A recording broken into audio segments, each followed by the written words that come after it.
On our planet, there are places where life seems like a sheer mistake of creation. Lands where nature welcomes no one and where ordinary physical laws are bent by extreme temperatures. Welcome to the heart of Siberia, the Russian Far East. Welcome to Yakutia, the pole of cold of the inhabited world. Here, winter is not merely a season. It is a perpetual state of existence, a 9-month trial where the sun becomes a rare and distant guest. When the thermometer hits -71 degrees Celsius, the air ceases to be gas. It seems to liquefy, heavy and sharp as a razor. This is not a place for the weak.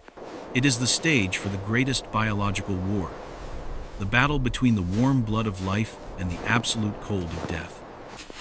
When the first weak rays of the new day struggle to pierce the dense atmosphere, Yakutia emerges not in brilliance, but in a ghostly shroud.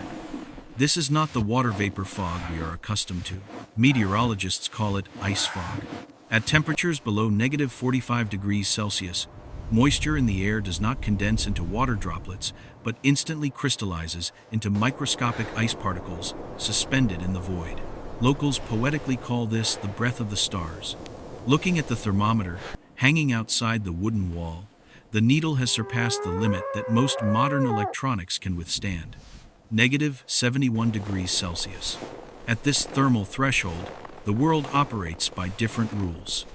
Steel becomes brittle and shatters like glass. Phone batteries die instantly.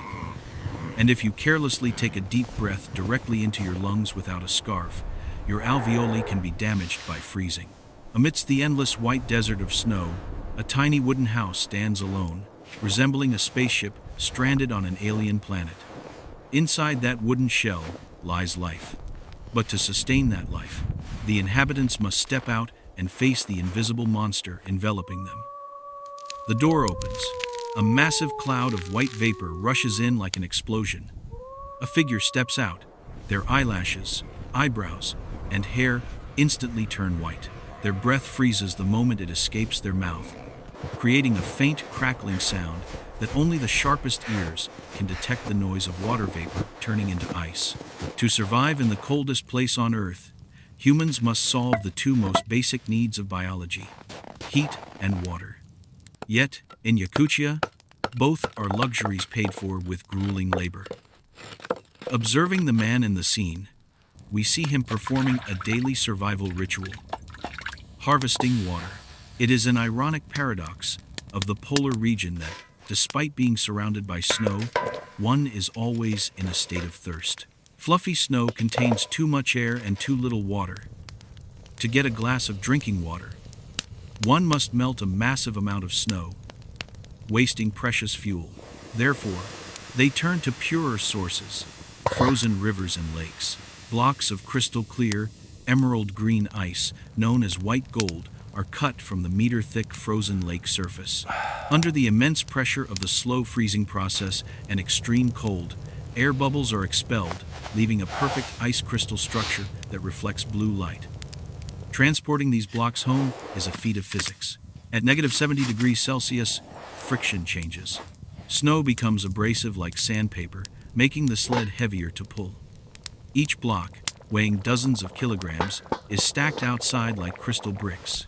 When water is needed, a block is brought inside and placed in a metal drum next to the heater. The phase transition from solid to liquid here is the boundary between life and death. Parallel to water is fire. If the stove goes out, the house loses heat within 30 minutes. Within 2 hours, the indoor temperature drops below freezing. Overnight, everything will freeze, including the people. Thus, the sound of the axe splitting wood is the heartbeat of this land. Siberian pines, resilient plants adapted to prevent their sap from exploding in the frost, become the sole energy source, keeping human blood flowing.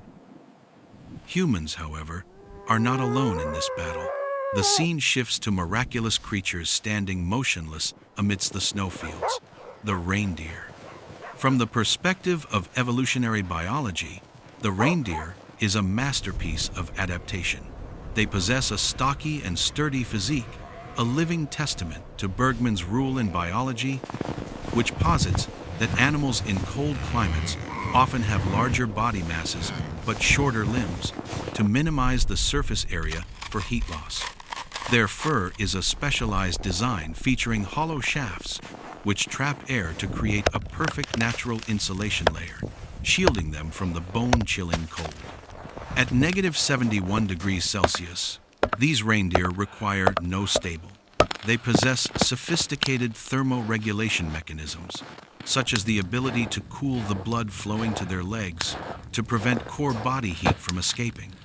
Their metabolism shifts with the seasons. In autumn, they accumulate fat reserves to prepare for the brutal winter. But the most miraculous feat is their foraging ability in the frost.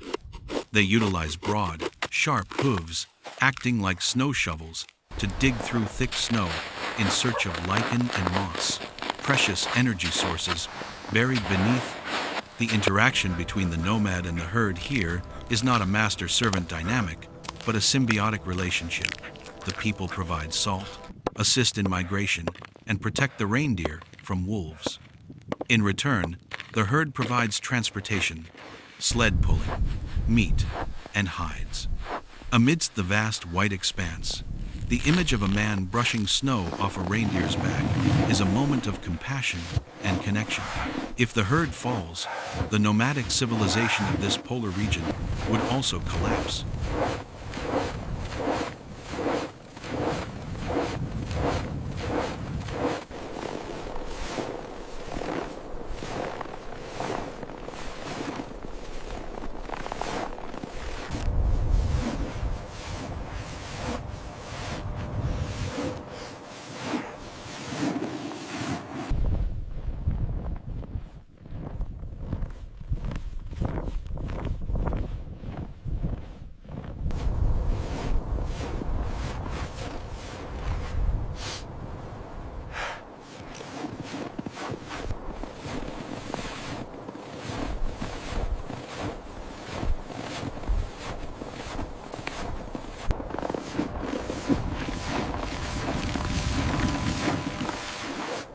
When the sun begins to set, a process that happens very quickly in the early afternoon, the family gathers together.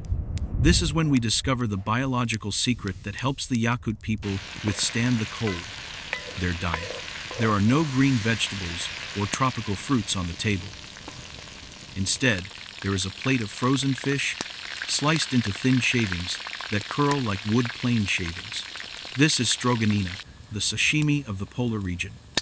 From a nutritional standpoint, this is a genius method of energy intake. At extremely low temperatures, the human body burns calories at a furious rate just to maintain a body temperature of 37 degrees Celsius. A normal person here needs 4,000 to 6,000 calories a day, double that of someone in a temperate zone. River fish in Yakutia contain extremely high levels of fish oil and omega-3 fatty acids. Eating raw frozen fish preserves almost all vitamins, especially vitamin C and D, which are usually destroyed when cooked. The camera focuses on the white fish slices being dipped into a mixture of salt and pepper, then placed in the mouth. The fat melts, providing an instant source of heat that runs along the blood vessels, warming the body from the inside. This is not eating for pleasure. This is fueling a high-end biological machine to prepare for the long night ahead. As the light fades, Yakutia plunges into the violet darkness characteristic of the polar region. The temperature begins to freefall, from -60 degrees Celsius down to -71 degrees Celsius or even lower. The acoustics of the space become distorted. The cracking of the ground and the groaning of the wooden houses as the timber contracts from the cold create a chilling symphony. Outside, cars are covered with insulated tarps, or engines are left running all night. Turning off the engine means the oil solidifies into gel, and the vehicle becomes a block of scrap metal until the following spring. Yet, the greatest challenge when night falls is not physical, but psychological. Isolation, darkness, the siege of the cold. Cabin fever is a real threat. However, looking into the eyes of the people in the footage, we do not see fear or despair. We see calm. This serenity comes from adaptation over thousands of years. They have learned to accept nature rather than fight it. They know that anger, haste, or panic at these temperatures equals death. Patience becomes a survival instinct. The story of Yakutia continues every day. These images of life at -71 degrees Celsius are not just a curiosity, but a powerful testament to the limitless potential of the human spirit. We, a species that originated from the warm savannas of Africa, have used our intellect and will to reach the ends of the earth.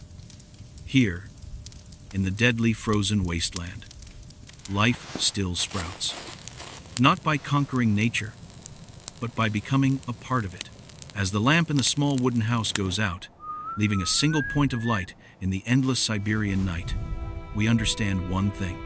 As long as the fire in the stove burns, as long as warm blood flows, humans remain the most resilient rulers, even in this hell on earth.